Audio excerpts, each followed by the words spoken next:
For at least a couple of centuries, there were many earnest historians obsessed about finding the precise cause that prompted the origin of modern civilizations. And by that, I mean Western sedentary cultures, which of course have been seen as the height of human sophistication. At least that was the core narrative of European and Anglo-American societies. We gladly know now that our human history is much more complex than that, and we owe anthropologists, archaeologists, and cultural historians of the past century a lot because they expanded the horizons of study beyond the classical world and looked into every continent's history and challenged all views and assumptions. We know, for instance, that all civilizations didn't start in Mesopotamia, because we have learned that the Neolithic was a hugely transcendent period for humanity, as it brought the global agricultural revolution that reshaped the lives of millions of human hordes, that made the eventful transition from hunter-gatherers to farmers. And with the abundance of grains, we get to a turning point for our diets, culture, spirituality, law and technology, because grains gave us the happy accident of discovering and mastering controlled fermentation and brewing to produce alcoholic drinks on a regular basis. Throughout history and across cultures, intoxicants, and specifically alcohol, has been our most faithful companion, and we have bestowed upon it meanings and functions in our private and collective lives. And whether we consume it or not, we are not indifferent to its existence and the power it has in our societies. The book that brings us here today, A Short History of Drunkenness, How, Why, Where, and When Humankind Has Gotten Merry from the Stone Age to the Present by Mark Forsyth, is a little, sharp, relentlessly funny, and very much enlightening read that takes us into a wild historical journey, diving into different cultures, places, and times where alcohol shaped the fate of humans in such a profound way that it still echoes to this very day. You are listening to Hungry Books, a podcast about the best books ever written on the subject of food. I'm your host, Rocio Carvajal, food history writer, cook, and author, and each episode I present a book that will change your life.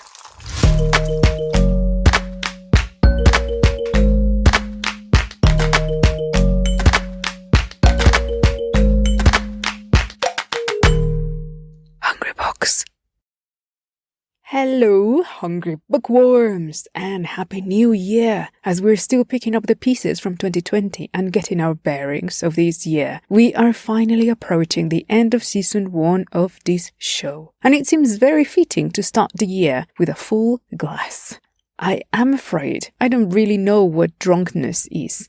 That is the promising opening that the author makes in this book, and I'm already hooked. Certain types of alcohol are naturally occurring, and as such, they have existed for thousands of years without the intervention of humans. We know that many animals have learned to identify it and even acquired a taste for it. It is not uncommon to see drunk elks and tree shrews, or even elephants and many primates that have understood the basics of fermentation and deliberately collect fruits and patiently wait for them to go off and fizzy so they can get hammered. The bottom line is that it is entirely natural and logical that we humans also acquire a taste for it. But more important than taste itself are the many side effects of its consumption. So this book does a fantastic job at taking a historical, anthropological, and even sociological analysis about the cultural functions that alcohol has been given by looking into key historical moments. We come out of it surprised, educated, curious, and somehow very motivated to have a glass of, well, anything.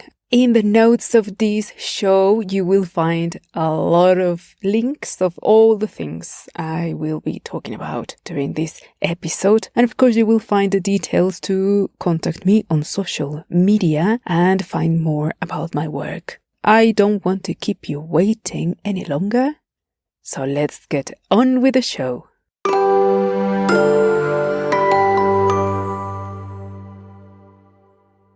Alcohol is a curious substance. Just like with many other things we surround ourselves with, what we eat, what we wear and use, well, these are much more than just mere things or substances, because they are all cultural products. Products that we codify and use as social markers that signal our taste, position, beliefs, wealth, and so on. Just very much like Pierre Bourdieu described in his famous book, Distinction, a Social Critique of the Judgment of Taste.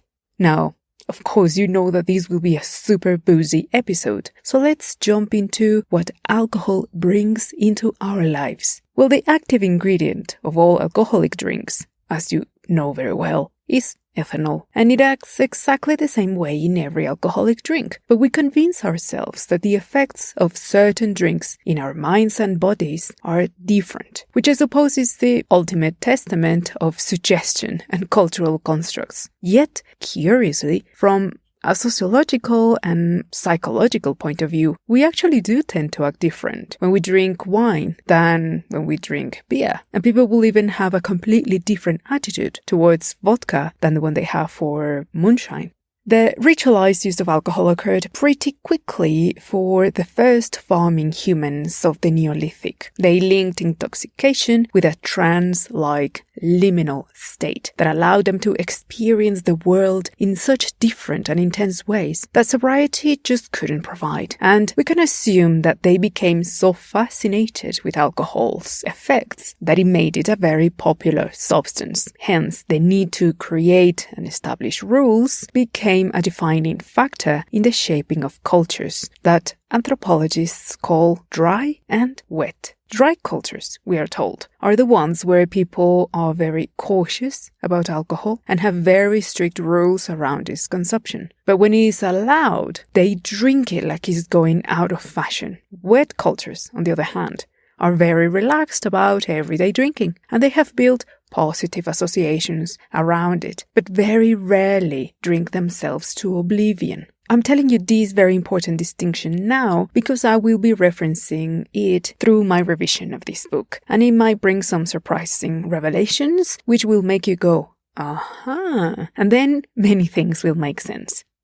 Also, another quick technical note. Many historians of alcoholic drinks have been calling wine all sorts of drinks when in fact many are distilled or fermented. And in the case of beer, it is not exclusively made with barley. It can also be made with millet, sorghum, oats, buckwheat, and wheat. Thus, it is also correct to call these drinks beer.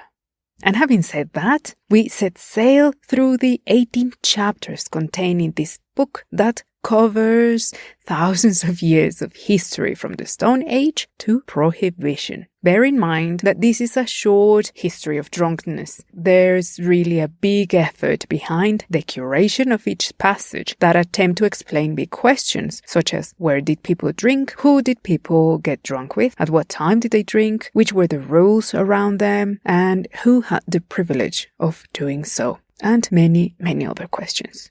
Now, how about we meet our author, Mark Forsyth, who is surprisingly young. And I have to be very generous here because we are almost the same age. He's an annoyingly prolific writer who studied English language and literature in Lincoln College, but found his passion as a very self-possessed journalist, writer, proofreader, and in his own words, a professional pedant. He also rants on video and audio and is quite enjoyable. So just Google Mark Forsyth BBC or Mark Forsyth Tech Talk, and then you will see how he totally owns his very particular style, and I find him refreshingly entertaining. Forsyth is all over the internet, but for some reason I only came to know him because of the very book I'm presenting for you today. But he has also written many articles and books, including The Unknown Unknown, Bookshops and the Delight of Not getting what you wanted. Horologicon, a day's jaunt through the lost words of the English language. And the Etymologicon, a circular stroll through the hidden connections of the English language. And if you want to read more about him, on the show's notes you will find a link to Forsyth's social media and website. So off to a spinning odyssey we go, from the caves to ancient Egypt, Greece, the Aztec world, roaring Vikings and Chinese boozers who found mysticism at the bottom of a bottle. So these are my highlights and thoughts of each chapter.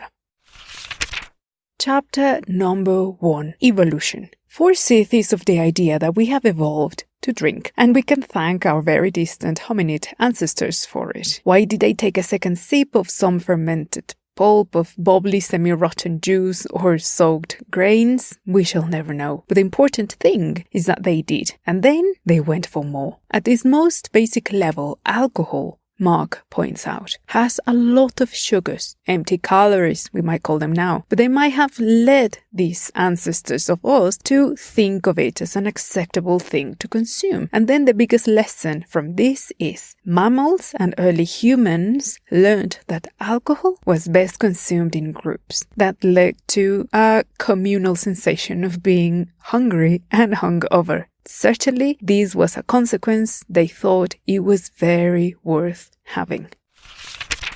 Chapter number 2, The Prehistory of Drinking. At the dawn of the Neolithic period, the only alcohol available was the one naturally occurring, and cave-dwelling prehistoric humans would only occasionally indulge in fermented fruit or juice when they were not chasing big animals or painting rock walls. But then we're confronted with one of history's biggest puzzles, which was the reason that convinced hunter-gatherers to become farmers. Was it food or was it booze? Well, Mark gives us 6 reasons why he thinks it was alcohol that kick-started our transition into sedentarism. But before I tell you what those reasons consist of, let me clarify that when we talk about the agricultural revolution, it is essentially something that occurred around the farming of a handful of cereals. And these were millet, sorghum, rice, corn or maize, wheat, barley and oats, all of which can be fermented. And regardless of the way we named these drinks, it was practically the same product, fermentation of starches that resulted essentially in what we will now call beer. Right, so these are our 6 reasons. 1. Fermented drinks are low-tech that will provide nutrients, caloric content, and it will get you drunk at the same time. Yay! Unlike any type of bread that will require a much longer process, transforming grains, milling them, making a dough, shaping it, and cook it.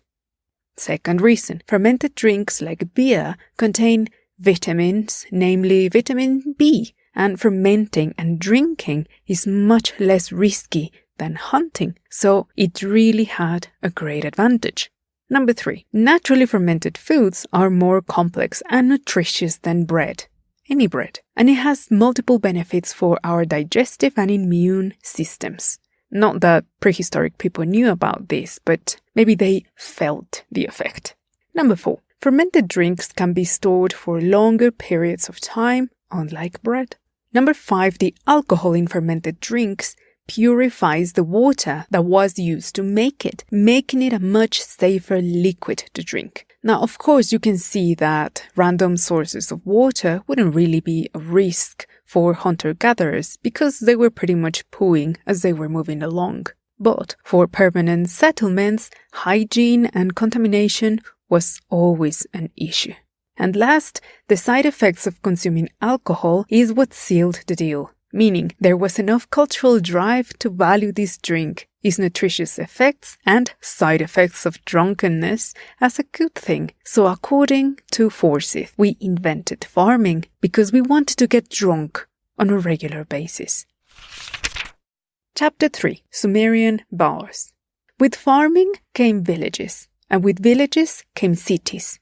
Cities meant technology, planned food systems, surplus, economic growth, and free time. So pretty much everything we have accomplished in terms of civilized progress, we really owe it to the first farmers. There were thousands of such first villagers all over the world, but in the case of Europe, they tie their origin to the Middle Eastern cultural region we now call Mesopotamia, whose first sedentary farmers have left evidence of this transition that dates back to around 3,500 years before Christ.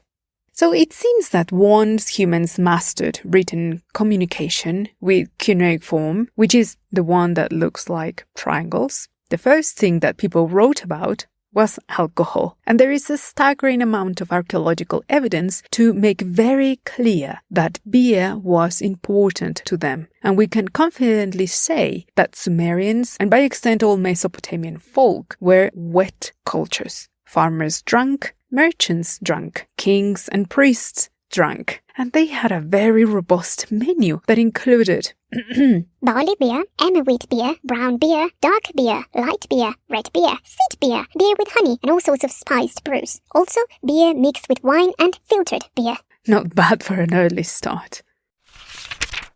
Chapter number 4. Ancient Egypt. So the Egyptians really went wild with alcohol and actually went to great lengths to create complex myths to justify their drinking. And this is a very, very compressed version of the beer myth in ancient Egypt. So according to them, the world was created by a happy accident, as Atum, one of the gods, was pleasuring himself. And the resulting substance from this ended up in his mouth. And humanity was created from this. Fast forward a little, and the gods were not that amused with humanity, because they just seemed to be an ungrateful lot that were often bitching about the sun god Ra. He is the one that has the head of a falcon and a disc on his head. So he got understandably angry, and then he sent the goddess Hathor, who had multiple shapes. One of them was the goddess of fertility, represented by a lady with long hair and one of those big discs or halo above her head. But also, she was the goddess of destruction, and her appearance in this case was that of a woman with the head of a lion, and her name changed from Hathor to Sekhmet. She gladly accepted the mission, and off she went to kill humanity, and slaughtered everyone she saw until Ra began to feel a bit guilty and sorry, and then called the killing off. But Sekhmet was having none of it. Ra had to figure out a way to stop her without actually confronting her. And the plan was to make 7,000 barrels of beer and dye it red to fool her into believing that this was human blood. Sekhmet got understandably excited, and she drank it all, and then peacefully fell asleep. Problem solved. She forgot all about the killing spree, and humanity was saved by beer. So what resulted of these myths of origin is that for Egyptians, drink meant sex, and sex meant drink. And celebrating alcohol was a holy activity, and actually it was their duty to do so. So that is when we are introduced to the festival of drunkenness, which seems to have been celebrated twice a year, in honor, of course, of the goddess Hathor or Sekhmet, and the beer that got her very, very drunk. So this festival, in a nutshell, meant that all Egyptians, rich and poor, would scrub up and put on their glad rags and meet at dusk at Hathor's temple. After some praying and drumming and dancing, the leading priest made a dramatic entrance by navigating from the Nile, and upon disembarking, he proceeded to present to the goddess an offer of red-dyed beer, followed by more dancing, singing and praying, and as the night progressed, the pharaoh left and the mother of all holy drinking began. They were all drunk, and then they all had sex. And yes, it got very, very messy, very, very quickly, and it went on all night long. Many women got pregnant, and those children would often go to become priests who were very cocky and proud of their origins. And of course, as you can imagine, this wasn't the only alcohol-related ritual, but the author makes it very clear that this was by far the most memorable, and I'm not here to argue with him about that. Chapter number 5. The Greek Symposium. Now, most of us know a thing or two about ancient Greeks. They gifted the world with many things, including a crippling sense of self-awareness, a permanent existential crisis, and a very much inflated ethnocentrism.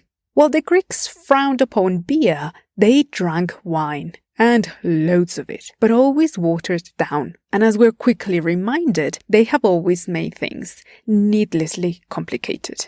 So the author argues that more than anything else, more than philosophy or drinking or sculpture, the Greeks loved being sniffy about foreigners. So according to the Greeks, they were the only people who drank the right way, and anyone who dared not be like them was wrong. So the Persians were barbarians because they drank beer, and the Thracians or Eastern European drank undiluted wine, which also made them barbarians. Then again, not all Greeks were the same. The Spartans, for instance, forced their slaves to get drunk in front of Spartan children in order to put them off the idea. But sophisticated Athenians drank to philosophize. Quick recap of where we stand. So the Sumerians saw drinking as a pure communal good. The Egyptians drank as an extreme sport, but the Greeks drank just in order to have deep and earnest conversations. And the special occasions for this type of drinking was the symposium, where only men were allowed and the only women present were sober slaves. A symposium was a private and very exclusive affair, at which dinner was served first and prepared their stomachs to endure the long drinking session ahead. That was paced by the cues of the organizer or symposiarch, who never got drunker than his guests. And this is muy importante. Now, history's most famous symposium was a fictional one, written by Plato around 385 BC. And in this story, there are long and deep debates among Socrates, the famous playwright Aristophanes, who is actually very funny, Agathon, who was a tragedy writer, not so funny, Alcibiades, a famous politician, and half a dozen more characters. If you have never read The Banquet, it's quite entertaining if you can follow the many lines of arguments, and I will leave a link for you to get this book.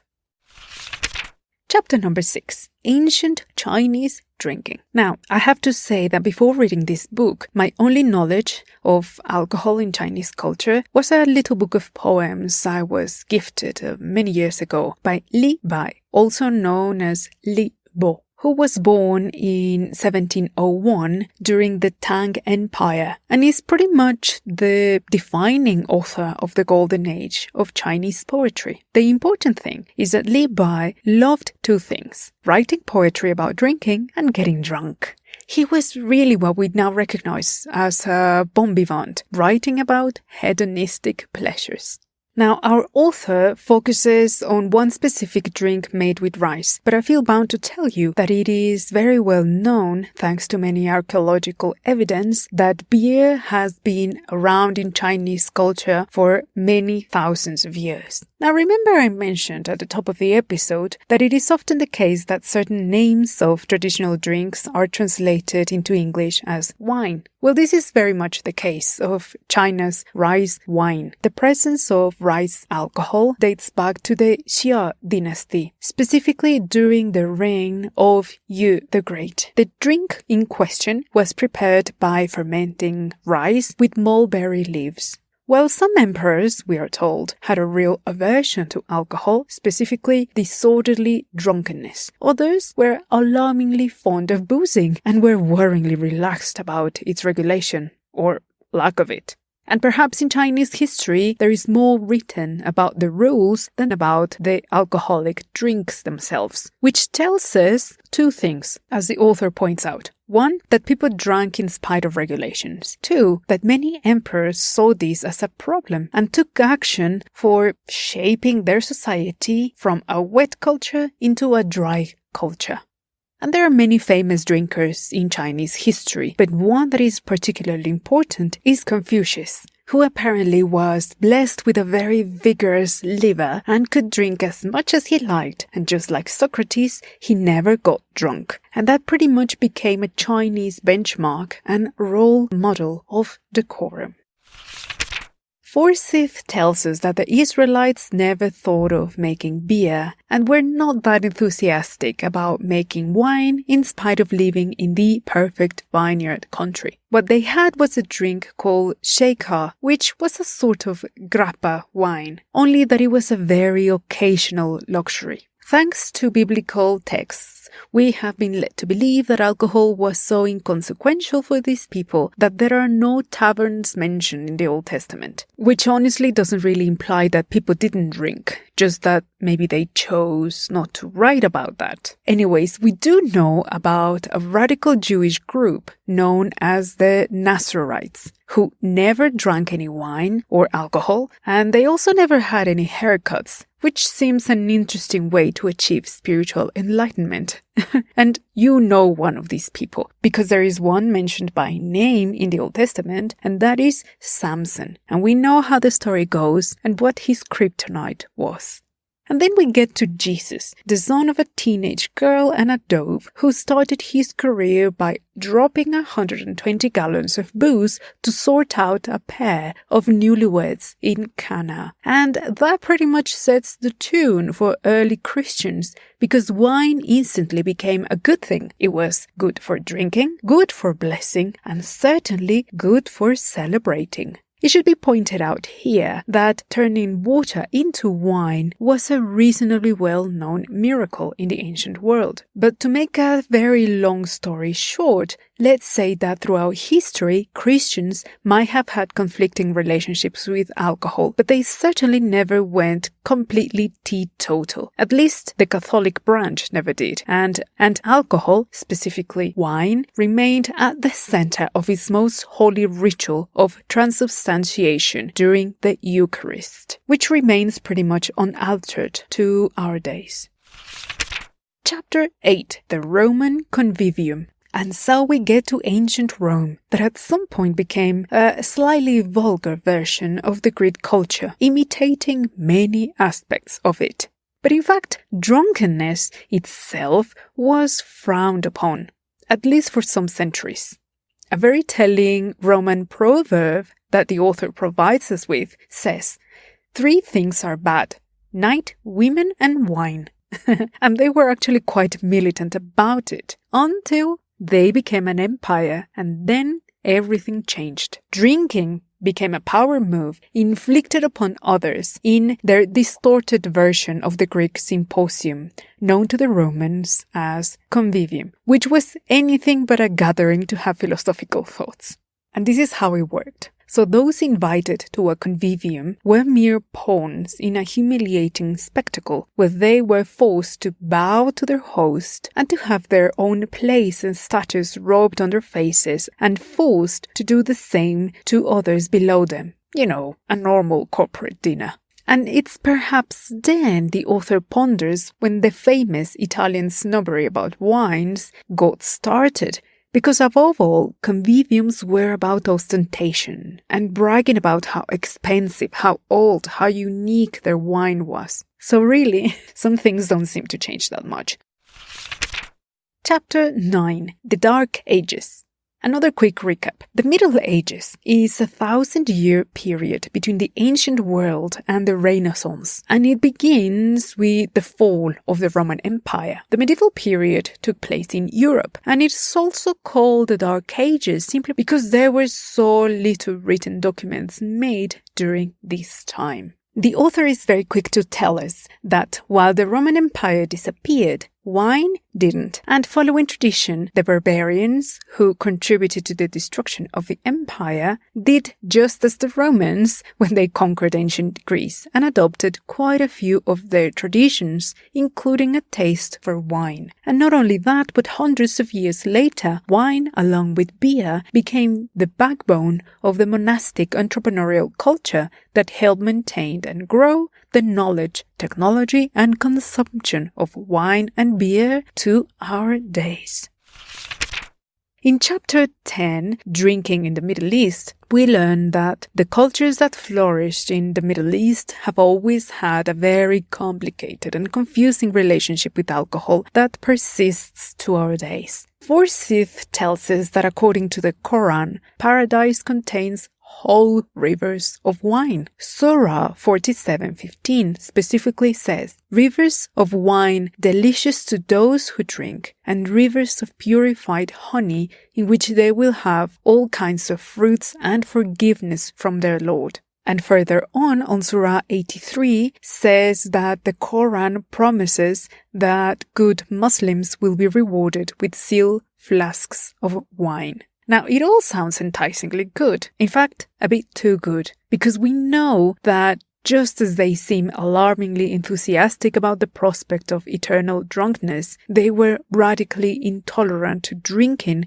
while still on this earth. In the book, we are actually provided with very good and illustrative examples of the Prophet Muhammad's position regarding drinking, which explains the prickly position and moral dilemma that alcohol has for the Muslim world. And we also learn of certain loopholes and workarounds to drinking, a form of social control very much laced with mysticism, religion, and a lot of moral codes.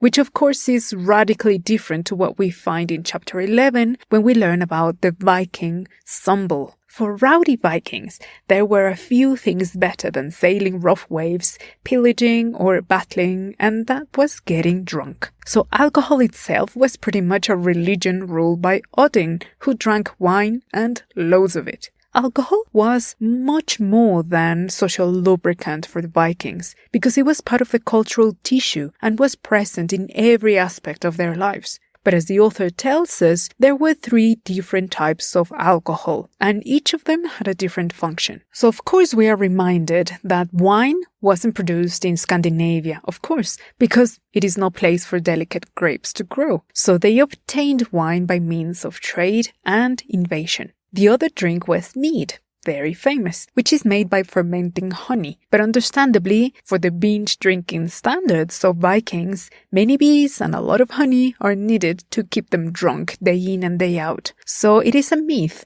that they will have mead all the time, as is often portrayed on TV shows and films. So instead, what they really drank on a regular basis was ale, because they were actually able to farm grains. Viking society was extremely hierarchical, and being a lord must have been more of a hassle than anything else, because part of their duties was to provide regular alcohol for his warriors, and they must have gone through booze like it was going out of fashion. A fair warning is that the author focuses on Viking life only during the medieval period, but we know that later on, by the 15th century, there is a new type of booze developed in Viking lands, and it is significantly stronger than mead, ale, or wine put together, and that is aquavit, which is a distilled spirit flavored with herbs and seeds like caraway. But going back to our medieval Vikings, just like in the Muslim world, Vikings don't fear death, because Valhalla is presented as an awfully amazing place of eternal drinking and partying with Odin and the rest of the Norse pantheon. So being dead in the ancient Viking world meant being drunk forever, and that was indeed a very happy thought for them. In chapter 12, we learn about the medieval alehouse. And this reminds me of something. If you have read Geoffrey Chaucer's The Canterbury Tales, you might understand why it took Europe 1,000 years to wake up from their medieval stupor. The tales are, in essence, a handful of stories about medieval pilgrimage to, you guessed it, Canterbury, and all the adventures that people find along the way. And a lot of the action takes place at tabards, or inns, where travelers gather to eat and rest, but really, mainly, to drink ale and have sex. Loads of it. I will leave a link for you to a paperback edition of the Canterbury Tales, but if you can't be bothered to read it, then you might as well go and Google the raunchy 1972 film, The Canterbury Tales, by Pier Paolo Pasolini. You may or may not thank me later, but under no circumstances Google image this with kids around. Don't say I didn't warn you. Right then, so we learned that inns were very popular, but also taverns. But taverns were slightly different because they sold wine, and wine was very expensive, meaning that only wealthy people could afford it, which tells us that affluent urban dwellers were the main clientele of these fine establishments. And then we are introduced to ale houses that were a place where common people drank. So chances are, if I was a medieval lady, I would have been frequenting an alehouse. Or better yet, I would have drunk at home like most people did. Because we learned that medieval villages, towns and cities were mostly pestilent places where drinking water was a death sentence. And so medieval ladies will work the fields, tend the cattle, dress their family, cook, make dairy products, and of course, brew beer. No wonder the life expectancy for women was only 43.6 years. And in the other side of the Atlantic, on chapter 15, we learn about the Aztecs. So, being Mexican myself, of course I have to have opinions about this chapter. Actually, I have to complain, because it's way too short compared to the others. The book specifically refers to pulque, which is the fermented sap of a specific kind of giant agave plants. Although we know for a fact that in the Mesoamerican world there were other fermented alcoholic drinks made with corn. But yeah, it is true that in pre-Columbian times, pulque was the booze that enjoyed much more attention than any other drink. We learned that Mexica or Aztec people had a rather conflicting attitude about alcohol consumption, because while it was essential for many rituals, it was also used for medical purposes and was hailed for its nutritional benefits. In the decline of the Aztec Empire, things changed. We learn that there were many draconian rules about the abuse of pulque among certain classes, but it was very tolerated for upper-class households for religious purposes and when it was prescribed as medicine or given to elderly people.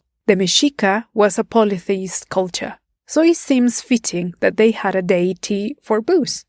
Her name was Mayahuel, also known as the goddess of 400 breasts, who was in charge of supplying the precious sap from the agave plant. Aztec folk really got apocalyptically and religiously hammered, pretty much like the ancient Egyptians during the Hathor festival. In this case, the festival was called the Tlahuanca. This epic, mystical intoxication had exactly the same purpose of helping them communicate with the divine. Drinking was a very special and purposeful affair.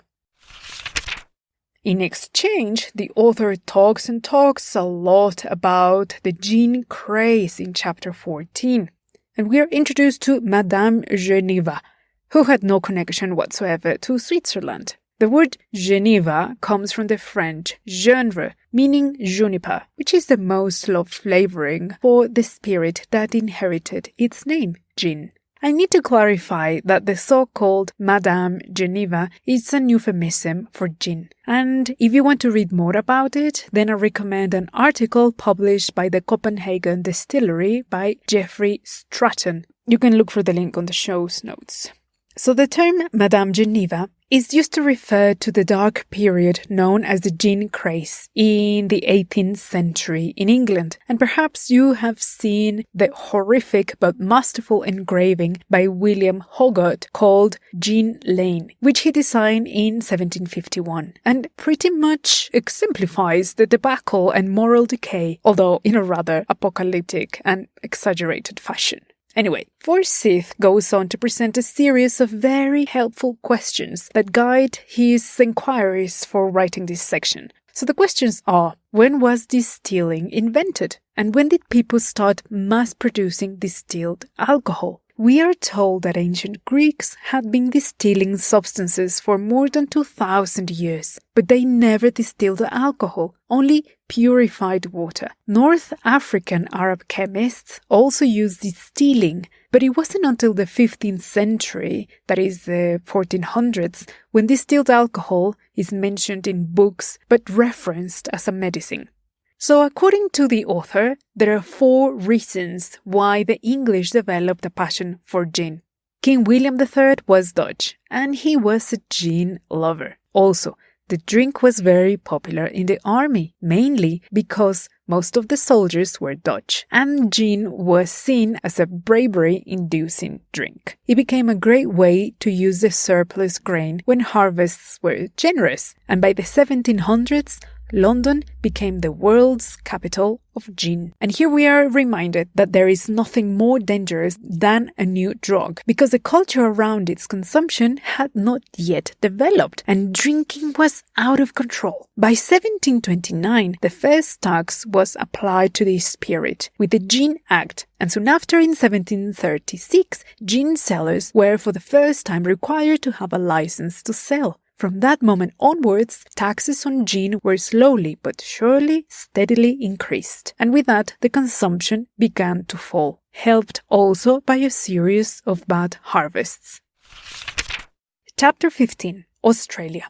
Australia was meant to be a dry colony, and of all of the plans in history that didn't come off, this was perhaps one of the largest and most epic fails. So we learn of a certain Lord Sidney Buccleuch, who was born in 1703, who only lived 41 years. He was described by his contemporaries as a gold digger and always on the hunt for sugar mamas. And this came as a surprise to no one because he was the son of a former royal mistress. He had a very mediocre and choppy political career, but eventually he secured a position in the Privy Council, meaning he was one of the advisors of the King, George II, who was never too popular anyways. Australia was envisioned by our Lord Sidney as a dry and cashless colony where criminals were to be sent to live a life free of temptation and full of miserable and unrewarded hard labor. To make a long story short, the garrison, which was meant to keep peace and order, demanded alcohol as they threatened mutiny, and of course, alcohol was granted. Riots and corruption gave way to the needs to use rum as a form of social control. And so the army became in charge of the distribution of spirits to leverage power, and in spite of the many efforts to end the rum trade, there was no turning back. And while rum was forever linked to the birth of Australia, beer and wine also had a big role to play, but they had to wait until the 1800s to start gaining momentum, one that is still celebrated to this day. In Chapter 16, we learn about the Wild West saloons. Saloons were simple but smart businesses. Where mining activity went, saloons followed, giving men a place to spend their hard-earned money on adulterated alcohol and prostitutes. Now, whether saloons were violent places where people got shot any given day and no eyebrows were raised, that we don't really know. Probably the narratives around the drinking culture of the Wild West have been grossly exaggerated, but we are given fairly good and illustrative examples of how they operated and how they eventually changed. And from there, we go all the way back to Europe, to the coldest side of it. In Chapter 17, we land in Russia.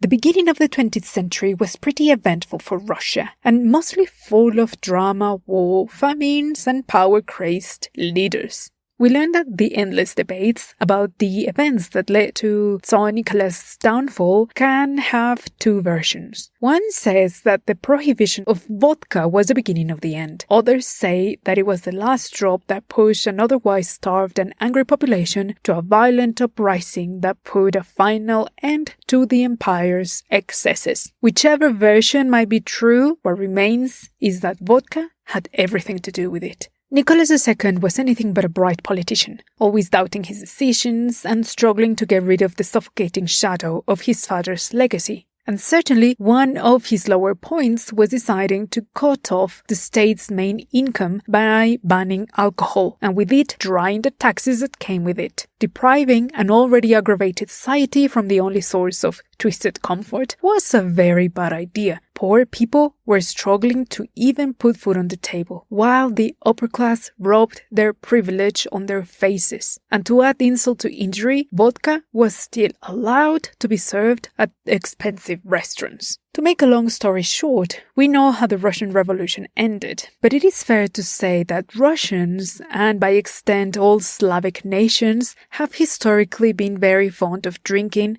and inciting others to drink. This hasn't changed much over the centuries. Famously, forcing others to be drunk became a weapon for politicians during the Soviet era.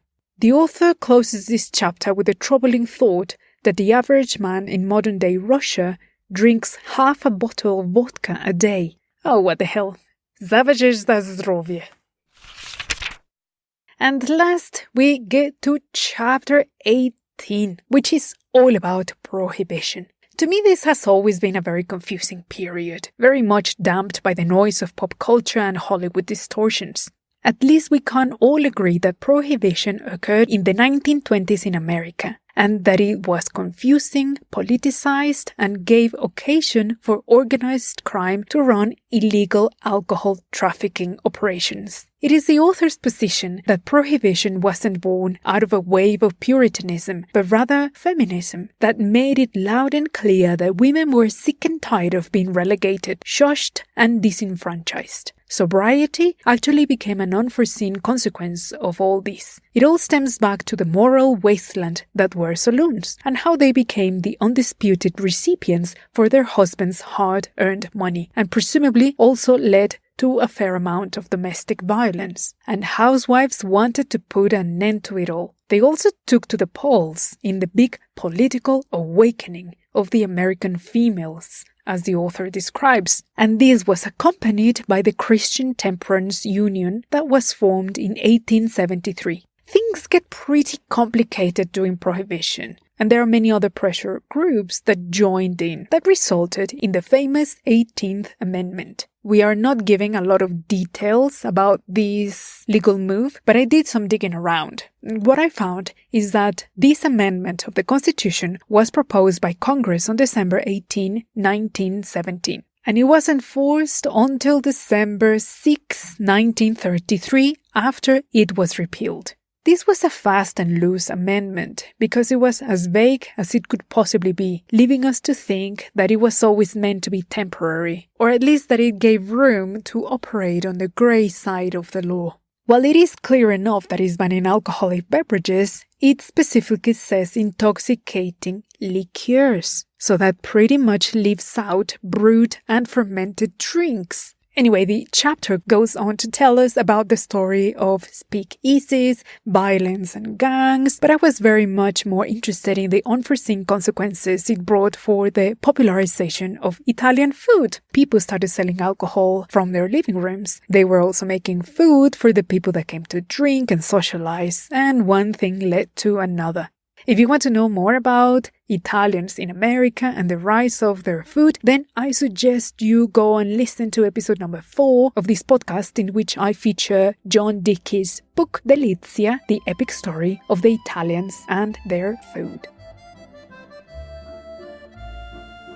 We tend to talk about books of cultural history as something completely ubiquitous and normal, when they're actually quite a recent genre. And let me tell you a little bit about cultural history in a nutshell. We owe a bunch of French historians the huge paradigm shift that took history from only focusing on the classic world, military and political events, to promoting a new form of studies focused on the lives of ordinary people, and enriching it with demographic studies, agriculture, economy, commerce, traditions, and many other aspects. Lucien Lefebvre, Marc Bloch, and Fernand Braudel were the architects of these new trendy studies, and wrote loads of interesting and groundbreaking articles for a magazine they called Annales d'Histoire économique et sociale, and became so popular for its progressive thinking that it influenced a whole generation of historians, thus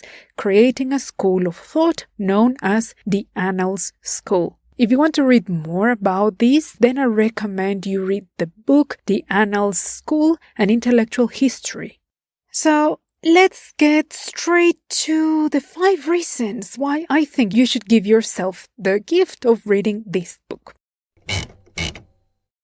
Raison numéro 1. There is a concept in anthropology that I really like, and it's called a state of bewilderness, which means to detach from conventions, common knowledge, the comfortable side of familiar things, prejudices, and ethnocentrisms, to see social behavior with fresh and curious eyes, as if we were witnessing it for the very first time. You and I have done this many times, but perhaps not really realizing it. Think of what you feel when you travel to a different country for the first time, and after a few days, you take the time to simply observe people and start noticing their little cultural quirks, their idiosyncrasies manifested in their interactions and habits. Well, this book helps us do exactly that, by teaching us the art of bewilderment applied to the cultural history of alcohol, and we come out of it with a very good set of tools to be more inquisitive and more curious about our relationship with booze.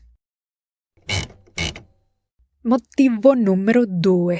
I really like the little exercise the author provides when presenting several typologies of the functions of drinking and types of drinkers across cultures. Drinking to make philosophy, drinking to connect with the divine, drinking to make a power statement, to indulge, to comply, and so on. And how we have used drinking in our everyday life as a transitional activity to mark our routines and create special moments for ourselves or with company. And it got me thinking about how much the pandemic changed worldwide alcohol consumption. I don't know, maybe a future reprint of this book will include a nice epilogue featuring this.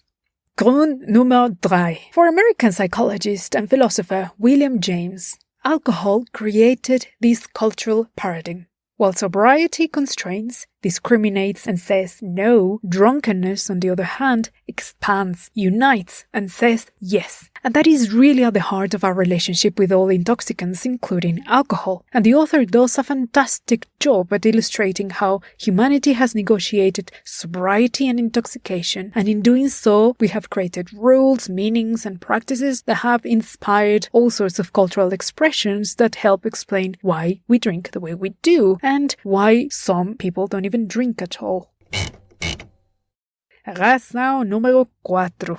Quite frankly, this book is worth reading because it's very entertaining, and there is nothing wrong with this. It is well written, it has a sharp and knowledgeable prose that makes an excellent compromise between obscure academic research and accessible but not simplistic work. So yeah, this book is quite my cup of tea. And last, reason number 5. So we could really sum it all up by saying that we are simple creatures that respond to impulses and desires. Finally, we could really sum it all up by saying that we are very simple creatures that respond to our impulses and desires, and regardless of the sophisticated cultural menagerie we claim to have, we have historically gone to great lengths to get what we want. And one thing we really want is alcohol. And the history of our pursuit for it is indeed the history of our civilizations. As you can see, this little book is absolutely entertaining and will keep you googling all sorts of weird and fascinating facts as you read along. It is a fabulous topic for many boozy conversations. Thank you for listening to this episode of Hungry Books, which was written and produced by me, Rocio Carvajal. The name of this book is A Short History of Drunkenness, How, Why, Where, and When Humankind Has Gotten Merry from the Stone Age to the Present by Mark Forsyth. And you can find the link to get this book, connect with the author, connect with me, and find all the things I have mentioned today over the episode on the show's notes. There will be many more episodes and books to come your way this year. In the meantime, take care of yourselves, open a bottle, and more importantly, stay hungry.